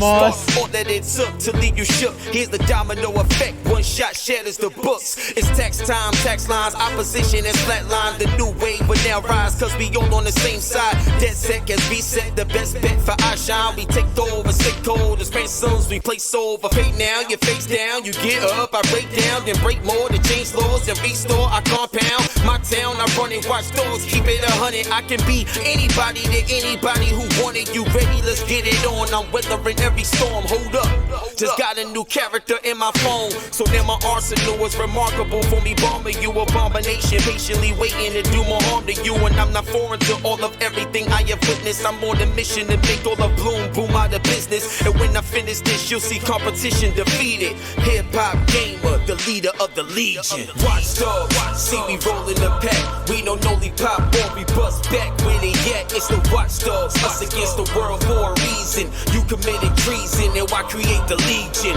Watchdog, see we rollin' the pack. We don't only pop off, we bust back. Where they at? It's the watchdogs, us against the world for a reason. You committed treason, and why create the legion? I love it. I feel like I've been indoctrinated. Like all I'm gonna hear is Watchdogs. Yo, seriously. Watchdogs, so Legion. We got a question from chat. Is this song gonna be on Spotify? Because some people want to put it on their playlist. Be included. Oh, for real? Yeah. You know what's so funny? I got so much music that I just never like put out released. So you need a sound. This one I will like actually. So that's why I'm in talks with Ubisoft to do something special. But yeah, like soon as November 12th, when the PlayStation 5 come out, something's gonna happen. Something's supposed to happen. And after that, then like that should be the day where it goes on Spotify and everywhere else, and people can download it and stuff like that. But yeah, but there's other stuff coming too. Like in 2021, and I know I said this before, but I'm in a different position now. But in 2021, the musical side of me, I think a lot of people may surprise them. Oh damn, you dropping an album? Like is that what it is? Hello. Oh nah, actually, you know what's so funny? I wouldn't even drop albums anymore. Like I want to drop movies. Ooh. Like Kanye like, Runaway Status when he put that out for My Beautiful Dark, and it was like a 45 minute music I feel you, but I'm talking more like Jay-Z's Streets is Watching. You know what I'm saying? From back in the day. Like, see, the thing is, you have to understand how content is consumed. So I want to drop movies. And what I mean by that is I'll give you a great example. So when you look at the music industry and the music business, right? You know, They're not buying tapes. They're not buying CDs. They're not buying vinyl. Everything is multiple streams, right? So, I get it. But the value of a song is like here today, gone tomorrow, depending on how it's marketed and all this other stuff. But if you go on Netflix and you watch a movie or a documentary or something like that, it has a stronger effect because now you get to understand more of what the project is telling you. Yeah. So what I want to do is create a scenario where I can actually have my music as film and put it into that market, because then to me, I think it'll open more doors on how music should be distributed now. Because if there's no story, I'll give you a great example in terms from a video game analogy. So if you look at games like Halo or God of War, Uncharted, like we know the characters. We build relationships with them. Mario, Sonic, we built a relationship with the character. And that right there is why it's important. That's why people dress up as certain characters, cosplayers and stuff like that. They build some sort of relationship with that visual. So with music, you can hear something that could be fire or whatever. But if you think about when 50 Cent came out with Get Rich or Die Trying, and you had the DVD attached to it, so many people brought that album faster because they wanted to see the story. Because you ain't going to get everything on music. You got to be able to see visually, what is he like in the studio? What is he like in the street? He got shot 9 times. I want to see where that happened at. Like, there's so much more to tell from the visual and the story and the person. So I just, everything that I do, I want to do it in a way that you've never seen before, especially coming from the gaming background. So that's what I want to do. I want to take my music and make a movie out of the music. So think about this for a second. Watch Dog Legion, right? Now imagine being from the hood. You got all types of so-called legions. You got Bloods, you got Crips, you got NYPD, you got, all types of stuff, right? There's so many legions around here. But then we got common enemies. You know what I mean? We got so many things that's going on. So when you think about Watch Dogs Legion and what it actually means and what it's saying and what you're doing, especially in this latest game, it's very, very parallel and realistic to the real life that we live. So imagine if we was able to watch that and there's a song that speaks about that. Yeah. Like when I said gangsters and grandmas, because you got a grandma that'll run up on you because you could use an NPC in the game. There's so much being said in that one little bar, but if you visualize it, you can appreciate it more and people invest in what they appreciate. So just to wrap up the show now, right? Because we just had a recorded track, right? I need to get a freestyle verse. And I can give you some. I got a beat. So you got to go with the beat. All right. Oh, okay, cool. Well, if I can hear it, because you should be able to hear it. Because I couldn't hear the. Oh, matter of fact, look, I'm gonna send you the beat. Right, the beat right now is actually in the Discord group. Okay, let me see if I could do this. And I'll give you a countdown. Okay, send it. It's right there in the general. You see it? The friend of foe? Yeah. All right, let me see if it'll let me do it. Okay. You don't have to share. Just can you hear the music? I can hear it, but I'm gonna tell you right now. What's up?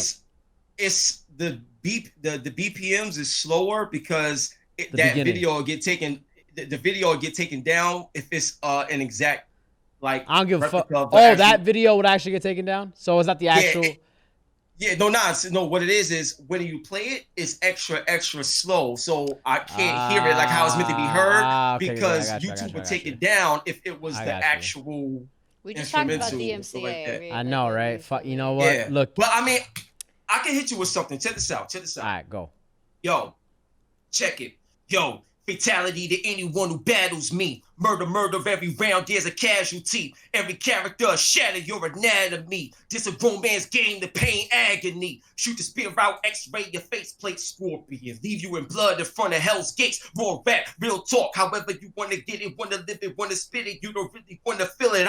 I'm burning up, waiting for the massacre. Mortal Kombat 10, await challenges. Got my mind right, the fight is what I'm going after. Flawless victory, viciously attacking you. Break down competition with the venom by the liver symbol. Let the Rikers when they hide it from the villains, killers. My position is the truth. Nothing to lose. Brooklyn Zoo, you know how we do. Growing up, we had the arcade on lock. Shang Tsung, switch shots, pop off, show you the true meaning of life lock. Doubt me, give you that cane or rip your heart out. Sub-Zero feeds your blood, nothing to talk about. Keep gonna get him, they will no one really heal him. Never miss a target. I'm the hardest, and you really feel him pump up, just go down. I'll leave right there. I'll leave right there. Leave right there. Damn, I'm holding my breath over here too. Shit. Yeah. Oh man. Good job. But yeah, this is what we do. This is what we do, man. That was great. Word up. So, but yeah, like I do this, like for real. I love it. Fire. I'm good. You good? I'm good. All right. Go. Now you know. So, I appreciate it, man. Yeah, dude, this is an amazing show. As we said earlier, like we gotta have you on again. Next time we'll have the music situation figured out. Maybe we'll debut another song. But yo, hip hop. As always, you keep it 100, you keep it a buck. That was a beautiful episode, beautiful interview. Thank you so much for coming on. Where can people find you online? Yo, man, just Google me, bro. HipHopGamer, I'm everywhere. that's the easiest thing I can say. He's the only person who's gonna pop up if you put that up. So don't worry about like finding some fake persons.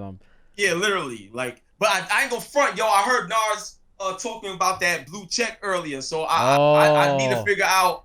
How to get that now. You know what I'm saying? Don't ask me how I got the blue check, girl, because I don't even know. She's doing something. She's doing something. I gotta figure that out because like with some of the things that's going to be coming up, and I've seen some things too. Like I've seen like a couple of HipHopGamer imposter accounts. Mm-hmm. So I'm like, yo, you know, if that's all it take or whatever. But yeah, I gotta get that now. One thing we do at the end of the show every time is that we like to find someone to raid. Do you have someone that you know right now that's streaming live that we can raid? Oh, you know what? I think Big Cheese. Big Cheese? KIT. I think Big Cheese is streaming right now. Hold on. Let me see. No. We didn't raid He's Big not streaming Cheese right now. But Black Oni. Black Oni is playing Among Us right now. Black Oni. Yeah. Can you drop the Twitch into the Discord so Zoom can queue it up? Yeah. Let me go get that right now, son. Also, in the meantime, we'll wrap everything up, guys. So we are super late at 368. Be sure to check out all of our other goodies. We have tons of videos on youtube.com/368. You can check us out there. You can also check us out on Instagram and Twitter at 368. Super Late now has their own social accounts, so be sure to follow us at SuperLate368. It's literally just SuperLate368, Instagram, Twitter. We just made a Twitter account, so go follow us there because we got some great things over there for you. Mwah, it's delicious. What else? Did I miss anything? No, I think you wrapped it up. Oh, if you want to join our Discord, the Discord is in chat. We do have some community events coming around. We'll do some crazy cool things. Also, we'll do like little sneak peeks and giveaways through Discord. So be sure to tune into that so you know when all that goes live. Did I do it? You did it. Yay! You did it better than anybody's ever done. I am the best host. So did we get the raid going, Zune? We got that? All right, so get the fuck out. Cut the stream off. Bye, guys. I love you. Thank you, Hip Hop, for coming out. We'll see you guys next week, every Thursday, 10 p.m. Eastern Standard Time. Peace.